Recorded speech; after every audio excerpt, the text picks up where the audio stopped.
Alhamdulillahi Rabbil Alamin. Amara wa 'ada bil ijabah. Wa asyhadu an la ilaha illallah wahdahu la syarika lah. Tawa'ada al-mujrimin bil iqab wa 'ada al-muttaqin bil ithabah. Wa asyhadu anna Muhammadan 'abduhu wa rasuluh. Sallallahu alaihi wa ala alihi wa ashabihi wa sallama tasliman katsira. Amma ba'd. Ibadallah, marilah kita senantiasa bertakwa kepada Allah Subhanahu wa taala dengan sebenarnya, yaitu dengan menjalankan perintahnya sesuai dengan petunjuknya dengan berharap pahala darinya, meninggalkan larangannya sesuai dengan petunjuknya serta takut akan adabnya. Ibadallah, ketahuilah bahwa doa merupakan ibadah yang paling agung.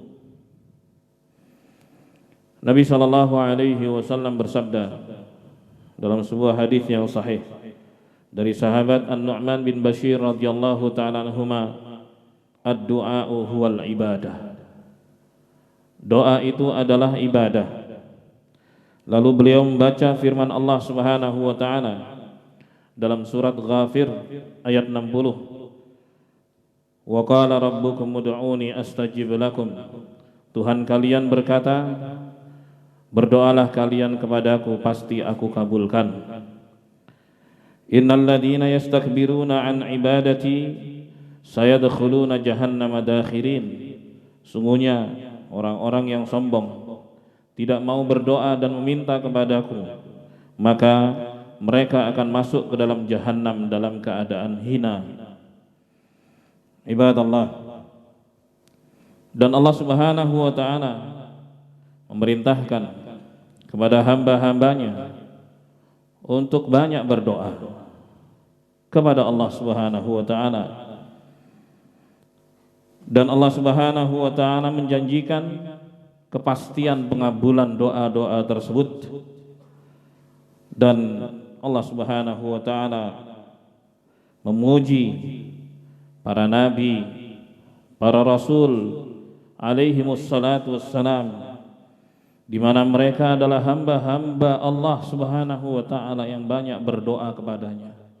Status mereka tinggi sebagai nabi, sebagai rasul, tapi amalan yang paling besar adalah meminta kepada Allah, berdoa hanya kepada Allah Subhanahu wa ta'ala. Allah puji mereka dalam surat Al-Anbiya ayat 90.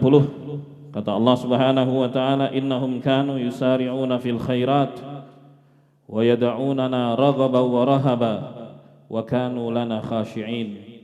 Sungguhnya mereka adalah orang-orang yang berlomba di dalam kebaikan, dan mereka berdoa kepada kami dengan harap-harap dan cemas, dan mereka adalah orang-orang yang selalu fokus dan khusyuk kepada kami, kata Allah Subhanahu wa ta'ala. Allah Subhanahu wa ta'ala juga mengabarkan bahwa Dia dekat dari setiap pendoa yang memohon kepadanya. Kata Allah Subhanahu wa ta'ala dalam surat Al-Baqarah 186, wa idza sa'alaka ibadi anni fa inni qarib ujibu da'watad da'i idza da'an. Apabila hamba-hambaku bertanya kepadamu wahai Muhammad sallallahu alaihi wasallam tentang aku, maka sungguhnya aku dekat. Aku mengabulkan doa-doa para pendoa jikalau mereka mau berdoa hanya kepadaku. Dan Allah Subhanahu wa ta'ala, ibadallah, juga memerintahkan agar hamba-hambanya merendahkan diri di hadapannya, berpasrah hanya kepadanya, terlebih di saat-saat yang sulit, di saat-saat yang genting, di tengah musibah yang sedang melanda. Kata Allah Subhanahu wa ta'ala, amma yujibul muttarra idza da'ah wa yakshifus su'. Siapa yang bisa menjawab permintaan dan doa-doa orang-orang yang terdesak, orang-orang yang sedang sulit, orang-orang yang sedang ditimpa musibah, ketika dia mau berdoa kepadanya. Dan siapakah yang bisa menghilangkan kesulitan-kesulitan dan keburukan-keburukan itu? Jawabannya pasti adalah Allah Subhanahu wa ta'ala. Ibadallah, ini menunjukkan bahwa doa merupakan ibadah yang agung. Karena ini merupakan ibadah, maka haturkan hanya kepada Allah Subhanahu wa ta'ala. Allah Subhanahu wa ta'ala berfirman, iyyaka na'budu wa iyyaka nasta'in. Hanya kepadamu ya Allah kami beribadah, dan hanya kepadamu kami mohon pertolongan. Nabi sallallahu alaihi wasallam bersabda, idza sa'alta fas'alillah wa idza ista'anta fasta'in billah. Kalau engkau minta, mintalah hanya kepada Allah. Kalau engkau mohon pertolongan, maka mohonlah hanya kepada Allah Subhanahu wa ta'ala. Karena ibadah tuluskan, murnikan, panjatkan hanya kepada Allah. Jangan Allah Subhanahu wa ta'ala diduakan di dalam ibadah. Jangan Allah Subhanahu wa ta'ala disekutukan di dalam ibadah. Karena itu yang disebut dengan kesyirikan. Pelakunya disebut musyrik, dan Allah Subhanahu wa ta'ala murka mereka yang menduakan Allah Subhanahu wa ta'ala, mereka yang menyekutukan Allah Subhanahu wa ta'ala. Dia berdoa kepada Allah, berdoa juga kepada selain Allah. Dia meminta kepada Allah, meminta juga kepada selain Allah. Minta kepada kuburan keramat, minta kepada pohon keramat, minta kepada batu-batu keramat. Itulah perilaku jahiliyah yang ditentang oleh Rasulullah sallallahu alaihi wasallam. Karena begitulah cara mereka beribadah kepada Allah Subhanahu wa ta'ala. Maka doa-doa dipanjatkan hanya kepada Allah. Allah Subhanahu wa ta'ala berfirman sebagai pemilik alam semesta, ya, wa annal masajida lillah fala tad'u ma'allahi ahadan. Sungguhnya masjid-masjid itu milik Allah, maka janganlah kalian berdoa kepada siapapun bersama Allah. Allah melarang hamba-hambanya untuk menduakan Allah Subhanahu wa ta'ala. Masjid dalam ayat ini bisa bermakna bumi ini adalah masjid. Karena Nabi sallallahu alaihi wasallam pernah mengatakan, wa ju'ilat liyal ardu masjidan wa tahura. Bumi ini dijadikan untukku sebagai masjid alias tempat sujud, dan dijadikan pula sebagai alat untuk bersuci, yaitu tayammum. Ini anugerah Allah bagi Rasulullah SAW. Maka siapapun yang mendapati waktu sholat telah masuk, maka dirikanlah sholat dimanapun dia berada. Oleh sebab itu, minoritas muslimin di barat, ya, mereka sholat di lapangan-lapangan, mereka sholat di tempat-tempat terbuka, karena memang bumi ini sebagai masjid, itu tempat untuk bersujud. Masjid yang kedua bermakna bangunan khusus, seperti masjid ini bangunan khusus dibangun. Maka makna pertama dan makna kedua menegaskan bahwa masjid milik Allah. Masjid secara khusus berbentuk bangunan ataupun bumi secara umum sebagai tempat sujud itu milik Allah. Maka jangan kalian wahai hamba Allah berdoa kepada selain Allah bersama Allah. Di satu kesempatan minta kepada Allah, kesempatan yang lainnya minta kepada selain Allah. Ini kesyirikan, dan kesyirikan merupakan kezaliman yang paling besar, dan Allah Subhanahu wa ta'ala murka.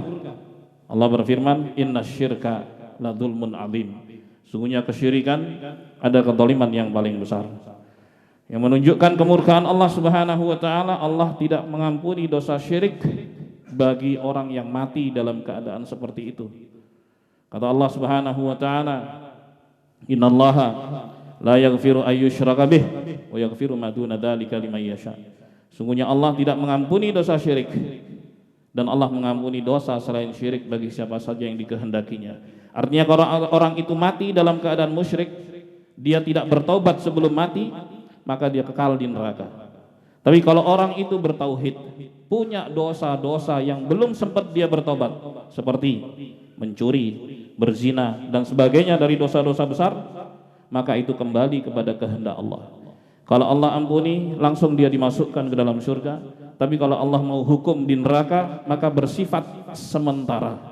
Kemudian dia dientas, lalu dimasukkan ke dalam surga. Oleh sebab itu Nabi SAW menyebut bahwa ada di antara penduduk jannah, penduduk surga yang disebut al-jahannamiyun, yaitu mantan penduduk jahannam. Sekali lagi ini menunjukkan bahwa dosa syirik, menduakan Allah, menyekutukan Allah adalah dosa yang tidak terampuni bagi mereka yang mati dalam keadaan seperti itu. Tapi bagi siapapun yang pernah punya dosa banyaknya seperti apa, lalu dia bertobat sebelum meninggal dunia, pasti diampuni oleh Allah Subhanahu wa taala. Innallaha yaqbalu taubatal 'abdi ma lam yugargir. Sungguhnya Allah menerima taubat hambanya selama dia belum sekarat, selama nyawa belum sampai di tenggorokan. Kalau dia bertobat, pasti diampuni oleh Allah Subhanahu wa taala. Di ayat yang lainnya yang menunjukkan kemurkaan Allah dari perilaku kesyirikan, menduakan Allah adalah innahu may yusyrik billah faqad harramallahu alaihi al-jannah wa ma'wahu an-nar wa ma lidh-dhalimin min ansar. Sungguhnya orang yang mati dalam keadaan musyrik, menduakan Allah, maka Allah haramkan atasnya surganya, tempat kembalinya neraka, tiada pun penolong bagi orang-orang yang berbuat kezaliman. Maka doa-doa panjatkan hanya kepada Allah Subhanahu wa taala, bergantunglah hanya kepada Allah, karena Allahus Samad, Allah satu-satunya tempat bergantung bagi hambanya. Aqulu qauli hadza wa astaghfirullah li wa lakum wa lisairil muslimin innahu huwal ghafurur rahim.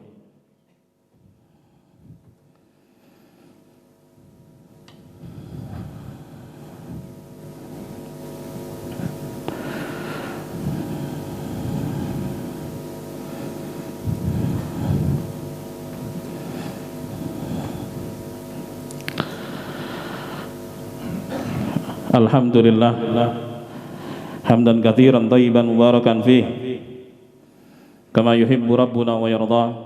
Asyhadu an la ilaha illallah wahdahu la syarikalah wa asyhadu anna Muhammadan abduhu wa rasuluh sallallahu alaihi wa ala alihi wa sahbihi wa man tabi'ahum bi ihsan wa sallama taslima. Amma ba'd.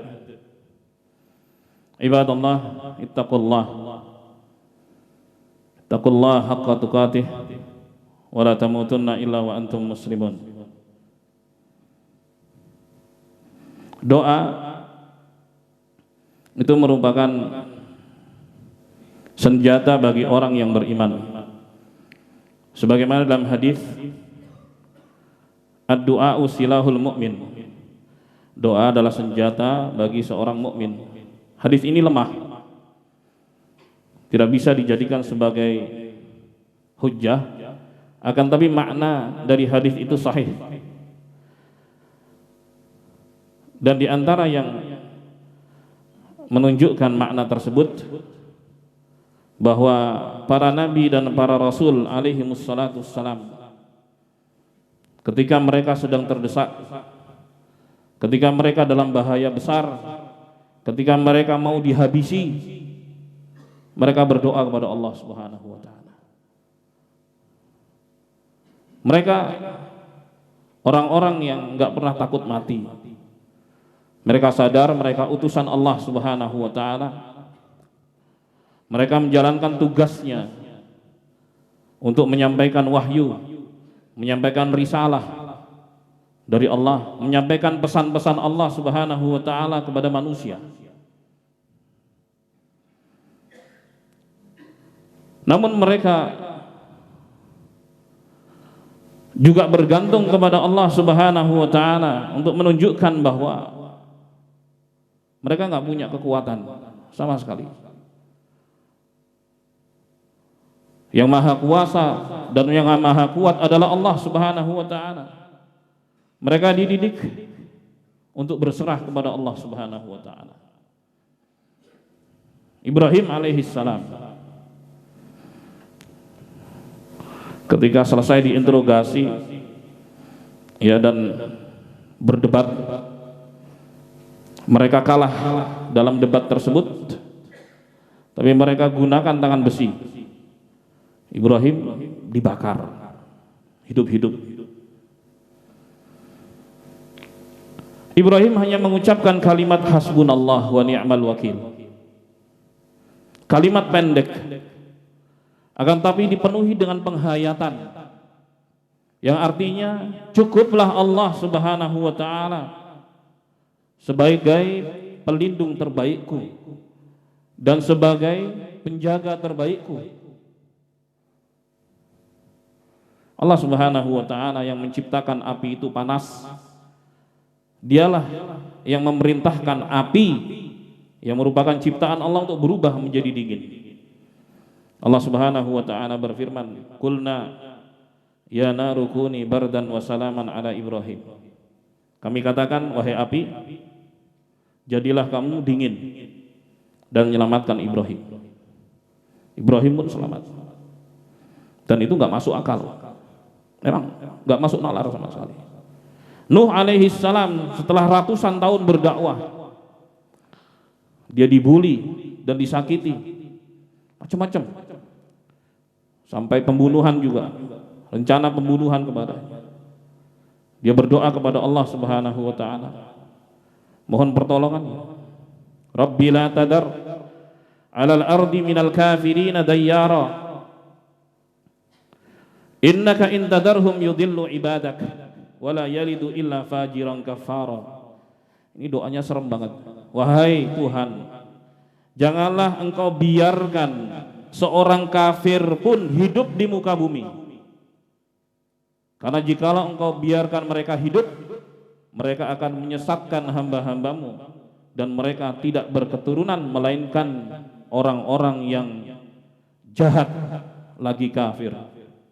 Dikabulkan doanya oleh Allah Subhanahu wa ta'ala. Dihabisi seluruh manusia yang ada di bumi yang kafir. Yang selamat hanya mereka yang ada di bahtera Nuh alaihi salam. Habis semua manusia.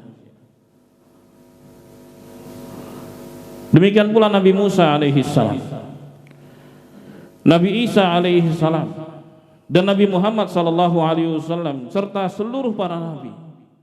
Doa-doa yang mereka panjatkan kepada Allah Subhanahu wa ta'ala dengan hati yang tulus.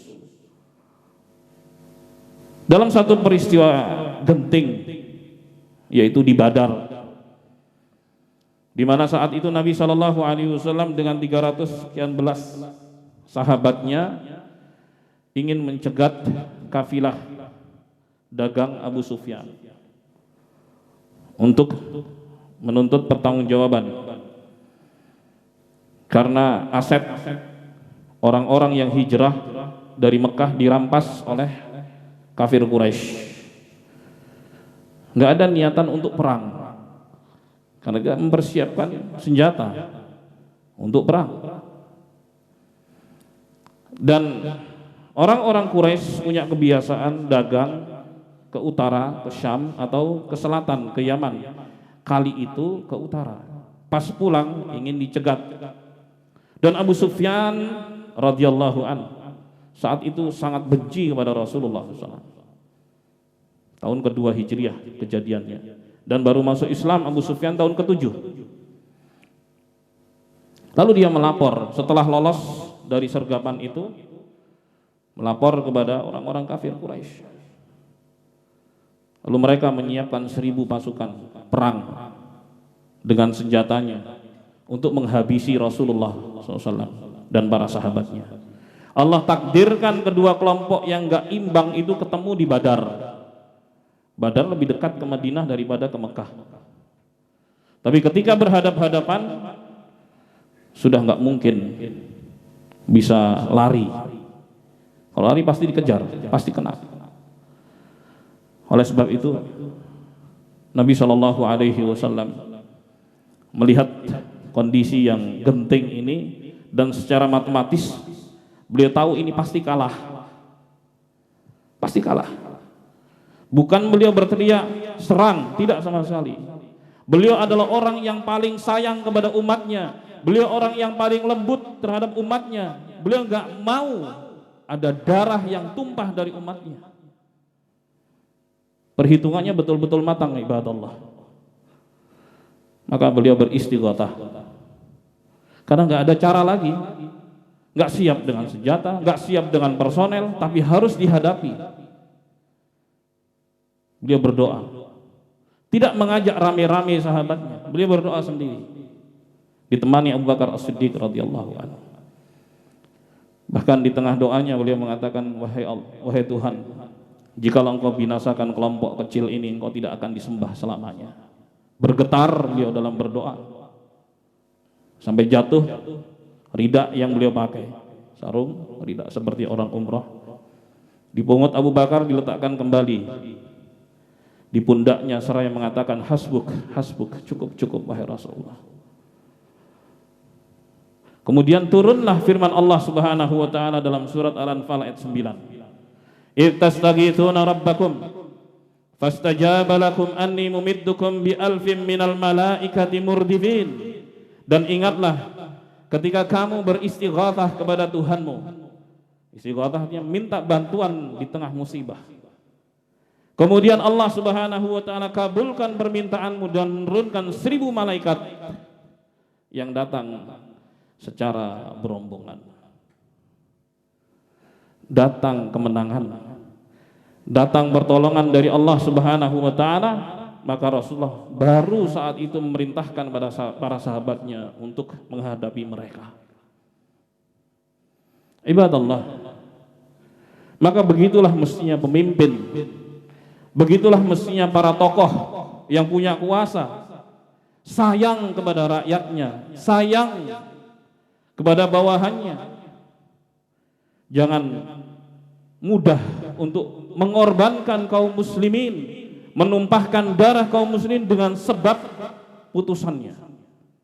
Bahkan dalam perang sekalipun, Nabi SAW tetap berhitung. Ibadallah. Ini juga menunjukkan betapa doa adalah senjata. Siapapun yang sedang kesulitan, kembalilah kepada Allah Subhanahu wa taala. Mohonlah pertolongan kepada Allah, mintalah jalan keluar kepada Allah Subhanahu wa taala. Allah Maha Kuasa. Jangan bergantung kepada siapapun. Dari makhluk semuanya lemah, enggak punya kuasa. Kembali kepada Allah Subhanahu wa taala. Dalam berbagai kesulitan-kesulitan yang dihadapi oleh siapapun. Begitu cara terbaik untuk meraih pertolongan dari Allah Subhanahu wa taala. Yang kita harapkan betul-betul pertolongan itu turun. Bagaimana kemudian kita berharap pertolongan dari Allah, tapi cara-cara yang dilakukan tidak diridhai oleh Allah Subhanahu wa taala. Faya subhanallah, teladanilah para nabi, teladanilah para rasul alaihi wassalatu wassalam, bagaimana cara mereka memohon pertolongan dari Allah Subhanahu wa taala. Karena la haula wala quwata illa billah. Tidak ada daya dan upaya melainkan semua dasarnya bantuan dari Allah Subhanahu wa taala. Semoga Allah Subhanahu wa taala senantiasa memberikan taufik hidayah pada kita semua dan menyelamatkan kita di dunia maupun di akhirat kelak. Allahumma salli ala Muhammad wa ala ali Muhammad kama sallaita ala Ibrahim wa ala ali Ibrahim innaka Hamidum Majid. Wa barik ala Muhammad wa ala ali Muhammad kama barakta ala Ibrahim wa ala ali Ibrahim innaka Hamidum Majid. Allahumma a'izzal Islam wal muslimin wa adillal syirka wal musyrikin wa dammir a'da'ad din. Allahumma ansur ikhwanana al-muslimina fi Palestin. Allahumma ansurhum, Allahumma ansurhum, Allahumma ansurhum wa la tansur alaihim. Allahumma dammir a'da'ahum as-sahaniyah al-yahud al-mu'tadin. Allahumma mazzikhum kullal mazzaq. Allahumma mazzikhum kullal mazzaq. Allahumma mazzikhum kullal mazzaq. Allahumma ighfir lisyuhada. Allahumma ighfir lisyuhada. Allahumma داوي واشفي جرحاهم اللهم ارفع درجاتهم اللهم اغفر لهم اللهم اغفر لهم وارحمهم وعافهم واعف عنهم وأكرم نزلهم اللهم اغفر للمسلمين والمسلمات والمؤمنين والمؤمنات الأحياء منهم والأموات إنك سميع قريب مجيب دعوات وقاضي الحاجات ربنا أرنا الحق حقا وارزقنا اتباعه وأرنا الباطل باطلا وارزقنا اجتنابه ربنا هب لنا من أزواجنا وذرياتنا قرة أعين واجعلنا للمتقين إماما ربنا لا تزغ قلوبنا بعد إذ هديتنا وهب لنا من لدنك رحمة إنك أنت الوهاب ربنا آتنا في الدنيا حسنة وفي الآخرة حسنة وقنا عذاب النار وصلى الله على نبينا محمد وآله وصحبه وسلم والحمد لله رب العالمين.